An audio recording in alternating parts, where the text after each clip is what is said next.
ডিসেম্বরকে ধরেই জাতীয় নির্বাচনের প্রস্তুতি বিএনপির। মামলা প্রত্যাহার হলে ফিরবেন তারেক রহমান, বললেন মির্জা ফখরুল। সংসদ ভোট পেছানো চক্রান্তে একটি দল, দাবি নেতাদের।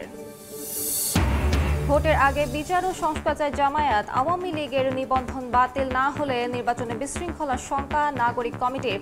দলটি নিষিদ্ধের দাবিতে কফিন মিছিল। মাস জুড়ে লুকোচুরির পর বাজারে ফিরছে ভোজ্য তেল। সবে বরাতের অজুহাতে বেড়েছে মাংসের দাম, কমতির দিকে চাল। ভ্যাট শুল্কারোপে ঊর্ধ্বমুখী ফলের দর। বিশ্ব ইজতেমার দ্বিতীয় পর্বে টঙ্গীর তুরাগ তীরে মুসল্লিদের জুমার নামাজ আদায়। মহিমান্বিত লাইলাতুল বরাতে আল্লাহর নৈকট্য লাভের আশা।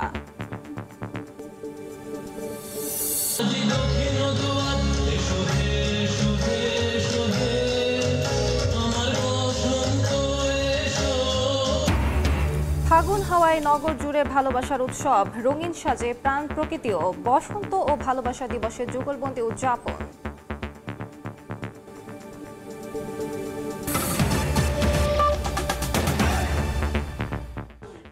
সময় সংবাদের সঙ্গে আছি আমি আলিশা ইসলাম। ডিসেম্বরে জাতীয় নির্বাচন ধরেই প্রস্তুতি নিতে শুরু করেছে বিএনপি। আর সব মামলা প্রত্যাহার হলে ভোটের আগেই দেশে ফিরবেন দলের ভারপ্রাপ্ত চেয়ারম্যান তারেক রহমান।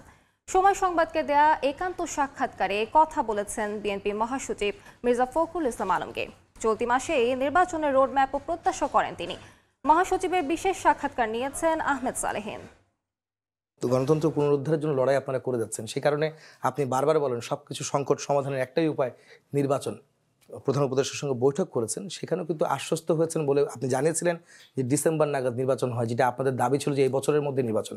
আপনারা স্যার কতটুকু আশ্বস্ত হয়েছেন? না, এখানে ওনাদের সাথে আলোচনা করে যেটা সুনির্দিষ্ট কিছু না বললেও ওনারা এই কথা বলেছেন যে ডিসেম্বরের মধ্যে তার নির্বাচন করার সব প্রস্তুতি নিচ্ছেন। হ্যাঁ, সেই নির্বাচনে স্যার আপনাদের প্রস্তুতি কতটুকু? নির্বাচনের জন্য সবসময় প্রস্তুত থাকি, আন্দোলন করি, সাথে নির্বাচনের জন্য প্রস্তুত থাকি। সেই জন্যে আমরা আপনার মনে করি যে আমরা নির্বাচনের জন্য অবশ্যই প্রস্তুত আছি। ডিসেম্বরের মধ্যে নির্বাচন হবে এটি আমরা আশা করব, প্রত্যাশা করব। নির্বাচন কমিশনার বলেছেন যে আমরা প্রস্তুত থাকব। আমরা কাজ শুরু করেছি এবং ডিসেম্বরকে কেন্দ্র করে কাজ শুরু করেছি। রাজনৈতিক মামলা প্রত্যাহার কিন্তু এখনো হয়নি। বিএনপির ভারপ্রাপ্ত চেয়ারম্যানের বিরুদ্ধে কিন্তু বেশ কয়েকটা মামলা এখনো রয়ে গেছে। তার দেশে ফেরার আমরা তো বলছি আমরা আইনগত প্রক্রিয়ার মধ্যে দিয়ে তার মামলাগুলো শেষ করার চেষ্টা করছি। সেই জন্য সময় লাগছে, শেষ হয়ে যাবে, আমরা আশাবাদী। এটা কোনো ইস্যু হবে না। কবে নাগাদ তারেক রহমান সাহেব আসতে পারেন দেশে? এটা নির্ভর করবে তার মামলা মোকদ্দমাগুলো এবং সার্বিক পরিস্থিতির উপরে। ইনশাআল্লাহ নির্বাচনের আগে তো অবশ্যই আসবেন।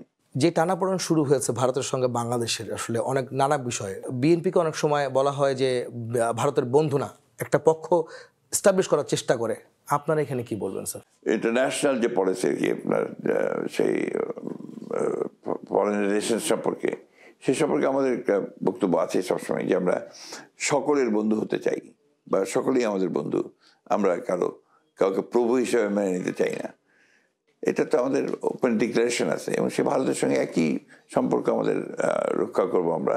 ভারতের সাথে বিএনপির সম্পর্ক এখন কেমন? এখানে তো ধরেন সারাক্ষণ গত বছরগুলোতে সময়গুলোতে আমাদের বিরুদ্ধে ভারত থেকে বলা হচ্ছে আমরা ভারতের শত্রু, আমরা এই আপনার ভারতের সঙ্গে সম্পর্ক ভালো হতে দিই না, বা ভারত যখন সক্ষমতা ছিলাম ভালো করিনি। আবার এখন অনেকে বলছে যে আমরাই নাকি আপনার ভারতের মিত্র। মজার ব্যাপারটা হচ্ছে যে আমরা লড়াই করলাম 15 বছর ধরে ভারতীয় সম্প্রসারণবাদের বিরুদ্ধে, ভারতের ইন্টারফারেন্সের ব্যাপারে আমরা সংগ্রাম করেছি এবং ভিকটিমস আমরা হয়েছি সবচেয়ে বেশি। সেই ক্ষেত্রে আমাদেরকে যখন আপনার মূল্যায়ন করা হয় সেইভাবে, কতটুকু সঠিক সেটা আপনারা মূল্যায়ন করবেন। তবে একটা জিনিস আমরা খুব পরিষ্কার করি, ভারতের ভুলটা ভারতের। ভারত আজকে যে অবস্থায় বাংলাদেশ সম্পর্ক ক্ষেত্রে দাঁড়িয়েছে সম্পূর্ণ দায়ী ভারত। কারণ ভারত একটা মাত্র দলের উপর নির্ভর করেছিল এই দেশে তাদের সম্পর্ক উন্নয়নের ক্ষেত্রে। এই বিষয়গুলোই আপনার ভারতকে বাংলাদেশের মানুষের কাছ থেকে দূরে ঠেলে দিয়েছে। আর দায়িত্বটা ভারতের যে বাংলাদেশের মানুষের সঙ্গে সম্পর্ক তৈরি করা, বাংলাদেশের সঙ্গে সম্পর্ক তৈরি করা। কারণ এখনও শেখ হাসিনাকে সেখানে আশ্রয় দেওয়া, আওয়ামী লীগের নেতাদেরকে সেখানে আশ্রয় দেওয়া, যারা এখানে হত্যা করে তাদেরকে আশ্রয় দেওয়া, এটা তো সুসম্পর্ক তৈরি করছে না। সুতরাং ভারতের উচিত হবে এই জিনিসকে বিবেচনা করে অবিলম্বে তাদেরকে বাংলাদেশের হাতে অর্পণ করা এবং তাদের বিচার ব্যবস্থা করা। বিএনপি মহাসচিবের ভাবনায় নির্বাচন ও রাজনীতি নিয়ে বিশেষ সম্পাদকীয় দেখতে রাত 10টায় চোখ রাখুন সময় সংবাদের পর্দায়। স্থানীয় নির্বাচনের কথা বলে একটি দল সংসদ ভোট পেছানোর চক্রান্ত করছে বলে দাবি করেছেন বিএনপি নেতারা। সুষ্ঠু ভোটের স্বার্থে সব দলকে অন্তর্বর্তী সরকারকে সহযোগিতা করার আহ্বান তাদের। রাজধানীতে আলাদা আয়োজনে কথা বলেন তারা।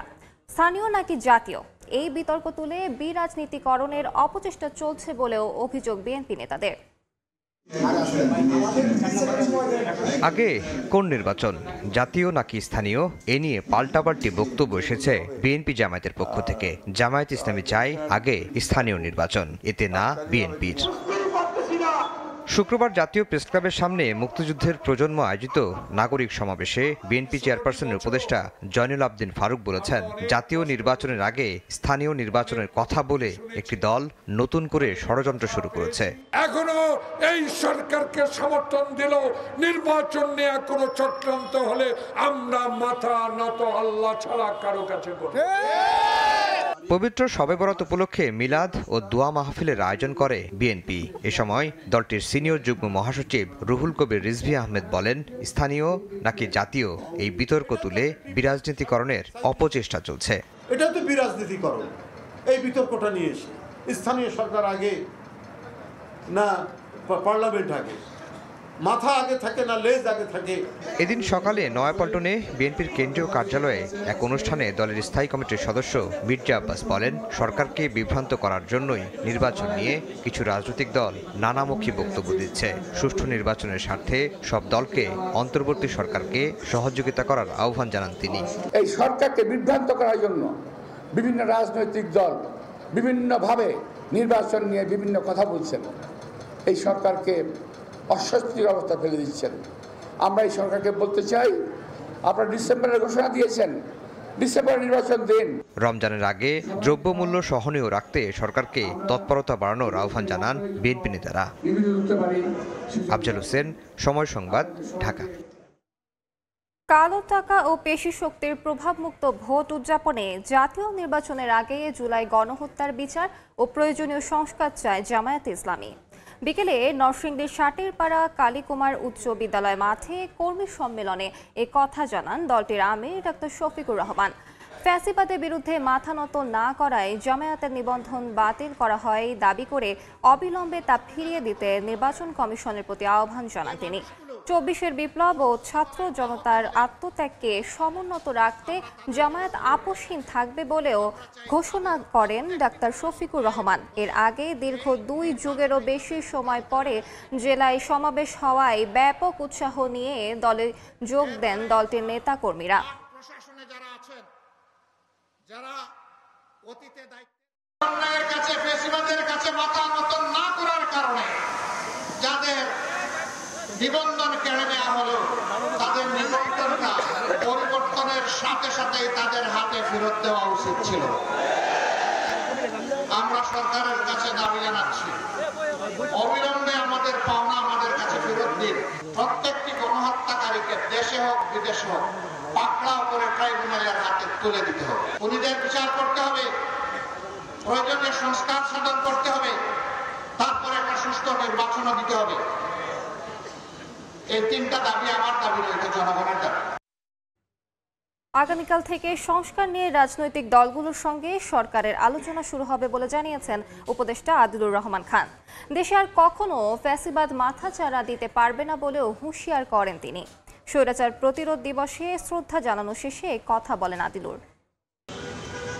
শুক্রবার সকালে স্বৈরাচার প্রতিরোধ দিবস উপলক্ষে রাজধানীর হাইকোর্ট গেটের সামনে শিক্ষা চত্বরে স্বৈরাচার পতন আন্দোলনের শহীদদের প্রতি ফুল দিয়ে শ্রদ্ধা জানান সামাজিক, রাজনৈতিক ও ছাত্র সমাজের বিভিন্ন সংগঠন।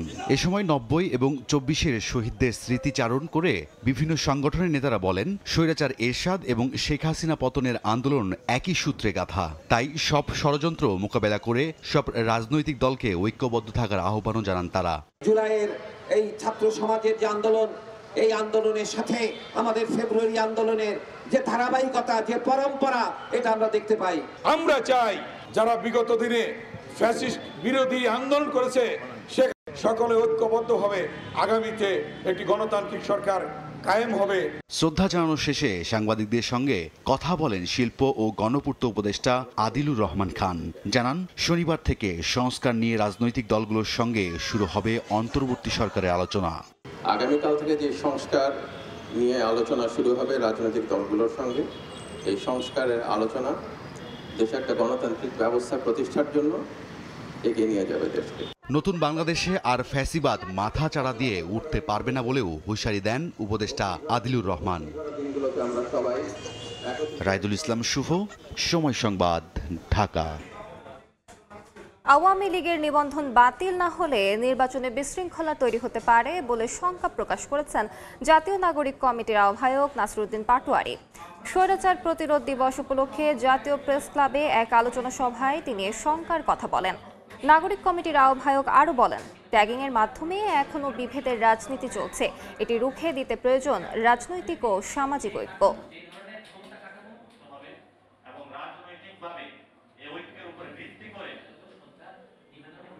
আওয়ামী লীগ যে ব্যানারটি রয়েছে খুনের দায়ে গণতান্ত্রিক প্রক্রিয়ায় তাদেরকে বাংলাদেশ সরকার যারা রয়েছেন তাদেরকে বলবো দ্রুত গতিতে তাদের নিবন্ধন বাতিল করুন। বর্তমানে আমাদেরকে আজকাল এই সময়ের মধ্যে হেফাজত, জামায়াত, বিএনপি বিভিন্ন মতাদর্শ ভিত্তিক আমাদেরকে এই সমাজকে বিভাজিত করে রাখা বিভিন্ন জনকে ট্যাগিং দেওয়ার চেষ্টা চলছে। বাংলাদেশে পট পরিবর্তনে যুক্তরাষ্ট্রের কোনো ভূমিকা নেই বলে সাফ জানিয়েছেন মার্কিন প্রেসিডেন্ট ডোনাল্ড ট্রাম্প। হোয়াইট হাউসে ভারতের প্রধানমন্ত্রী নরেন্দ্র মোদীর সঙ্গে দ্বিপাক্ষিক বৈঠক নিয়ে যৌথ সংবাদ সম্মেলনে এই কথা বলেন ট্রাম্প। এ সময় বাংলাদেশ প্রসঙ্গে সাংবাদিকের প্রশ্ন এড়িয়ে যান মোদী। স্থানীয় সময় বৃহস্পতিবার বিকেল 4:30টায় ভারতের প্রধানমন্ত্রী নরেন্দ্র মোদী হোয়াইট হাউসে পৌঁছালে তাকে অভ্যর্থনা জানান যুক্তরাষ্ট্রের প্রেসিডেন্ট ডোনাল্ড ট্রাম্প। শুরুতে ওভাল অফিসে সাংবাদিকদের সামনে আনুষ্ঠানিক বক্তব্য দেন দুই নেতা। এ সময় সাংবাদিকদের বিভিন্ন প্রশ্নের উত্তর দেন ট্রাম্প ও মোদী। রাশিয়ায় ইউক্রেন যুদ্ধ বন্ধ করতে মার্কিন প্রেসিডেন্টের উদ্যোগের প্রশংসা করেন ভারতের প্রধানমন্ত্রী। মোদীকে মহান নেতা উল্লেখ করে ট্রাম্প বলেন, তারা দুজন বন্ধু এবং যুক্তরাষ্ট্র ও ভারত যে কোনো ইস্যুতে একতাবদ্ধ। অন্য অনেক কিছুর চেয়ে ঐক্য গুরুত্বপূর্ণ। আমাদের চমৎকার ঐক্য রয়েছে, আমাদের ভালো বন্ধুত্ব রয়েছে, এটা আরো ঘনিষ্ঠ হচ্ছে। কিন্তু আমি মনে করি দেশ হিসেবে ঐক্যবদ্ধ থাকা গুরুত্বপূর্ণ। আমরা বন্ধু এবং আমরা এমনই থাকব। আমি খুবই খুশি যে শান্তি প্রতিষ্ঠার জন্য প্রেসিডেন্ট ট্রাম্প পদক্ষেপ নিয়েছেন ও টেলিফোনে প্রেসিডেন্ট পুতিনের সঙ্গে যোগাযোগ করেছেন। বিশ্ববাসী এটা মনে করে যে ভারত পুরো সময়টাতে নিরপেক্ষ ছিল, কিন্তু এটা সত্য নয়। ভারতের একটি পক্ষ আছে, আর তা হলো শান্তির পক্ষ। And Mr. President, what you would like to say about the Bangladesh issue, because we saw and it is evident that how the deep state of United States was involved to regime change during the Biden administration. সংবাদ সম্মেলনে ভারতীয় এক সাংবাদিক বাংলাদেশে চলমান সংকটে তথাকথিত মার্কিন ডিপ স্টেটের জড়িত থাকার বিষয়ে প্রশ্ন করলে ট্রাম্প বলেন, বাংলাদেশের ঘটনাক্রমের সঙ্গে যুক্তরাষ্ট্রের সংশ্লিষ্টতা নেই। Well, there was no role for our deep state. It was this is something that the Prime Minister has been working on for a long time and has been worked on for hundreds of years, frankly. I've been reading about it. But I will leave Bangladesh to the Prime Minister. পরে দ্বিপাক্ষিক রুদ্ধদ্বার বৈঠকে মিলিত হন দুই নেতা। 8 ঘণ্টাব্যাপী বৈঠকে দুই দেশের স্বার্থ সংশ্লিষ্ট বিভিন্ন বিষয়ে আলোচনা হয়। পরে যৌথ বিবৃতি দেন ট্রাম্প ও মোদী। এ সময় তারা আবারও সাংবাদিকদের বিভিন্ন প্রশ্নের উত্তর দেন। সন্ধ্যায় মোদীর সম্মানে হোয়াইট হাউসে নৈশ ভোজের আয়োজন করেন মার্কিন প্রেসিডেন্ট ট্রাম্প। ডোনাল্ড ট্রাম্প এবং নরেন্দ্র মোদীর বৈঠকে চীন, রাশিয়া ও ইউক্রেন প্রসঙ্গ, বিশ্বব্যাপী যুদ্ধবন্ধ, জঙ্গিবাদ দমন এবং গণতন্ত্র ও শান্তি প্রতিষ্ঠার বিষয় গুরুত্ব পেয়েছে। প্রধানমন্ত্রী মোদীকে একজন দক্ষ এবং তার থেকেও ভালো মধ্যস্থতাকারী হিসেবে উল্লেখ করেছেন ট্রাম্প। অন্যদিকে মোদী বলেছেন, ভারত কোথাও কোনো যুদ্ধ কিংবা অশান্তি চায় না। হাসানুজ্জামান সাকি, সময় সংবাদ, যুক্তরাষ্ট্র। শবে বরাত ও রমজানকে সামনে রেখে বেড়েছে মুরগির দাম। এদিকে সবজির বাজারে স্বস্তি মিললেও কিছুটা বাড়তি আলুর দর। তবে পর্যাপ্ত সরবরাহ থাকায় চালের বাজার কমতির দিকে। আর শুল্ক বাড়ানোয় চড়া ফলের দাম। এদিকে মাস জুড়ে লুকোচুরির পর বাজারে ফিরছে ভোজ্য তেল। ভোক্তা অধিকার বলছে তাদের কঠোর অবস্থানেই বাড়ছে তেলের সরবরাহ। অন্তরা সেনকে সঙ্গে নিয়ে বিস্তারিত জানাচ্ছেন MS আরেফিন। বোতলে বিক্রি করা সয়াবিন তেলে নতুন করে লুকোচুরি শুরু হয় চলতি মাসেই। কোথাও কোথাও তেল মিললেও সঙ্গে কিনতে হয়েছে চিনি, আটা বা সুজি। শুক্রবার কারওয়ান বাজার ঘুরে দেখা গেল সংকট কিছুটা কমেছে। তেলের সঙ্গে অন্য পণ্যও চাপিয়ে দিচ্ছেন না বিক্রেতারা। 40% 50% তেল কালকে দিচ্ছে আমাদেরকে।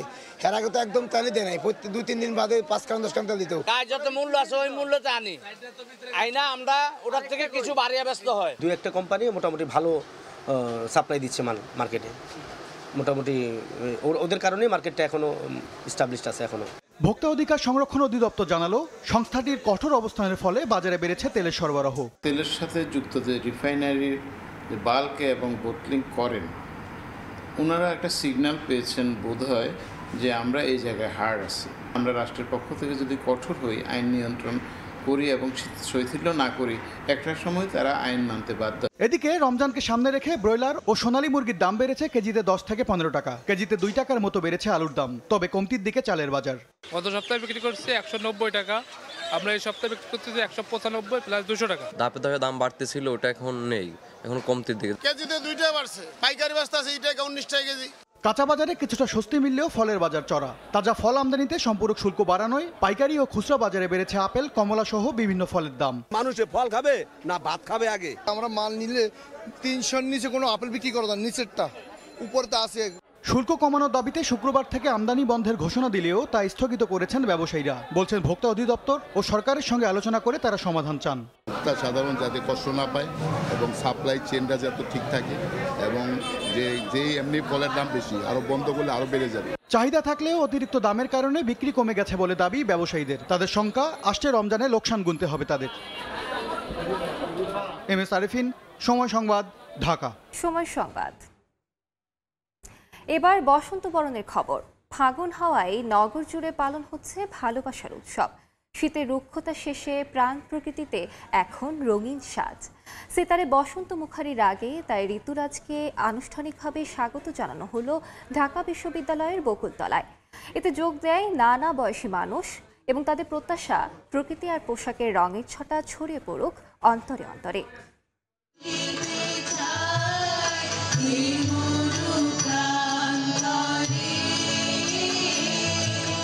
রুক্ষ শীতের শূন্যতা শেষ, ধরায় যেন ফিরেছে প্রাণ। শিমুল পলাশের আগুন রাঙা প্রকৃতিতে আগমন বসন্তের। এমন আবহে বাড়তি রেশ যোগ করল সেতারের রাগ বসন্ত মুখারি। প্রতি বছরের মতো ঢাকা বিশ্ববিদ্যালয়ের বকুলতলায় আনুষ্ঠানিকভাবে স্বাগত জানানো হলো ঋতুরাজকে। এখানের পরিবেশটা অনেক সুন্দর, নাচ গান হচ্ছে আর অনেক মানুষ, তো সব মিলে অনেক ভালো লাগছে। আমার অনেক ভালো লাগে বসন্ত। বসন্ত আমাদের জীবনে একটা নতুন পরিচিতি তৈরি করে। এমন আয়োজনে প্রকৃতির রং মাখা পোশাকে সেজে সামিল নানা বয়সী মানুষ। বসন্ত আগমন যে হৃদয়ে দোলা দিয়েছে, সে অনুভূতি ফুটে উঠল আলাপে। এই যে আমাদের এতগুলো সুন্দর ঋতু, এত কালারফুল সবকিছু, সেগুলো পরিচয়টা হওয়া খুবই দরকার। সবার জীবনে মঙ্গল আসে, সবার জীবনে শান্তি আসে, আমি সেটাই সবসময় প্রার্থনা করব। জাতীয় বসন্ত বরণ উদযাপন পরিষদের এ আয়োজনে ঋতুরাজ বরণে ছিল সমবেত গান, নাচ, আবৃত্তি সহ আবির বিনিময়। দক্ষিণ সমীরে শীতের রিক্ততা ভুলে ভালোর প্রার্থনা হোক অন্তরে অন্তরে, এমনটাই চাওয়া সব স্তরের মানুষের। বসন্ত জানায় ভালোবাসার আহ্বান, বনে নতুন স্বপ্নের বীজ। বসন্ত শেখায় জীবনের প্রতিটি বাঁকে বাঁকে রয়েছে নতুন নবজাগরণের সুযোগ। তাই তো বাঙালির এই বর্ণিল আয়োজন। উম্মে হানি, সময় সংবাদ, ঢাকা। ছুটির দিনে অমর একুশে বইমেলার প্রথম ভাগ ছিল শিশু কিশোরদের আনাগোনায় মুখর। মেলার দ্বিতীয় শিশু প্রহরে দুপুর 12টা থেকে 1টা পর্যন্ত আয়োজন করা হয় বিশেষ পাপেট শো ও গল্পের আসর। আগামীর বাংলাদেশ গড়ে তুলবে যে প্রজন্ম, তাদের ডিভাইস নির্ভরতা কমাতে বইমেলা ভূমিকা রাখবে বলে মনে করছেন অভিভাবকরা।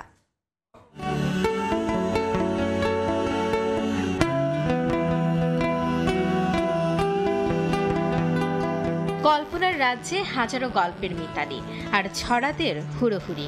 খুদে পাঠকদের জ্ঞানের রাজ্যে নতুন মাত্রা এনে দিতে অমর একুশে বইমেলার এই শিশু চত্বর সাজানো হয়েছে শিশুদের মনের মতন করেই।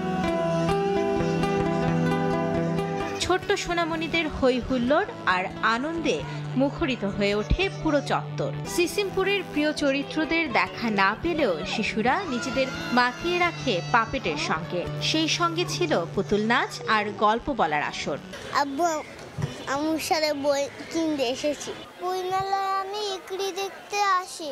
খুদে পাঠকদের কেউ কেউ অভিভাবকের হাত ছেড়ে নিজেরাই ছুটছে স্টলে স্টলে। কারো পছন্দ কমিক্স, কারো ছড়ার বই। গল্পের বই পছন্দ করি, তারপরে ধাঁধার বই পছন্দ লাগে আমার ড্রয়িং বই পছন্দ। প্রযুক্তি নির্ভর জীবন থেকে সরিয়ে বইয়ের সঙ্গে পরিচিত করতে শিশুদের বইমেলায় নিয়ে এসেছেন বলে জানালেন অভিভাবকরা। বাসায় গেমস নিয়ে ব্যস্ত থাকে, পড়াশোনা নিয়ে, আবার এই যে বইমেলা নিয়ে আসলাম, এখান থেকে কিছু বই নিয়ে যাব। বর্তমান ছেলে মেয়েরা তো আসলে মোবাইল এবং অন্যান্য মিডিয়ার সাথে আসক্ত, তো তাদেরকে একটু বইয়ের সাথে পরিচিত হওয়ার জন্য মূলত এখানে আসা। বইমেলায় আসলে প্রচুর বই কেনা হয়, ওদের পড়ার প্রতি আগ্রহ বাড়ে। এবারের বইমেলায় অংশ নেয়া 708টি প্রকাশনা প্রতিষ্ঠানের মধ্যে 74টি প্রতিষ্ঠান স্টল করেছে শিশু চত্বরে। ইট কাঠ পাথুরে জীবনের বাইরে এসে শিশুদের জ্ঞানের রাজ্যে নতুন দ্বার উন্মোচন করে অমর একুশে বইমেলার এই বিশেষ আয়োজন শিশু প্রহর। তাই অভিভাবকেরা প্রতি বছর তাদের ক্ষুদে সন্তানকে সঙ্গে নিয়ে বইয়ের রাজ্যের সঙ্গে পরিচিত করতে যোগ দেন এই শিশু প্রহরে। মাইমুনা হায়দার চৌধুরী, সময় সংবাদ, ঢাকা। ইজতেমার দ্বিতীয় পর্বে বড় জমায়েতে জুমার নামাজ আদায় করলেন মুসল্লিরা। এতে ইমামতি করেছেন মাওলানা সাদ কান্দলভির বড় ছেলে মাওলানা ইউসুফ বিন সাদ। নামাজ শেষে দেশ ও বিশ্ববাসীর শান্তি কামনায় দোয়া করেন ধর্মপ্রাণরা। ইসলামী জীবন ব্যবস্থা আর দ্বীনি দাওয়াতের কাজ শিখতে বিশ্ব ইজতেমার দ্বিতীয় পর্বে অংশ নিয়েছেন মুসল্লিরা। একসঙ্গে আদায় করেছেন জুমার নামাজ। বিশাল এই জামায়াতে যুক্ত হন আশপাশের এলাকার মুসল্লিরাও। সবার প্রার্থনা, ইসলামের শান্তির ছায়াতলে আসবে পুরো বিশ্ব। এছাড়া মহিমান্বিত লাইলাতুল বরাতে আল্লাহর নৈকট্য লাভের আশা ধর্মপ্রাণদের। সমস্ত ভেদাভেদ ভুলে আমরা এক কাতারে যত নামাজ পড়তে পারি, এটাই আমাদের চাওয়া। তো এত মুসাফির সব মিলে আজকে আমরা একটা সুন্দর প্রোগ্রাম আল্লাহ পাক যেন আমাদের কবুল করেন। এর আগে বৃহস্পতিবার বাদ মাগরিব বয়ানের মধ্য দিয়ে শুরু হয় এই পর্বের আনুষ্ঠানিকতা। শুক্রবার ফজরের নামাজের পর তিনি বয়ান করেন মাওলানা আব্দুস সাত্তার। ইজতেমার এবারের পর্বে 70টি দেশ থেকে সহস্রাধিক বিদেশি অংশ নিয়েছেন। তাই মূল ময়দানকে ভাগ করা হয়েছে 85টি খিত্তায়। আমাদের মৃত্যুর পর যে কি হবে, কি করতে হবে, সেই কাজটা এখন যদি করি না যেতে পারি, তাহলে আমরা নাজাত পাবো না। আমরা যেন আল্লাহর রাস্তায় চলতে পারি এবং কি এই মানে কি নিয়ে মরতে পারি। এদিকে ইজতেমা ময়দান জুড়ে নেওয়া হয়েছে কঠোর নিরাপত্তা ব্যবস্থা। যে কোনো অপ্রীতিকর পরিস্থিতি মোকাবেলায় সজাগ আইন শৃঙ্খলা বাহিনী। আমরা পুলিশ সহ অন্যান্য বাহিনীর সদস্যরা সার্বক্ষণিক সতর্ক আছি এখানে আমরা তাদের নিরাপত্তা দেওয়ার জন্য। রোববার দুপুরে আখেরি মোনাজাতের মাধ্যমে শেষ হবে এবারের বিশ্ব ইজতেমা।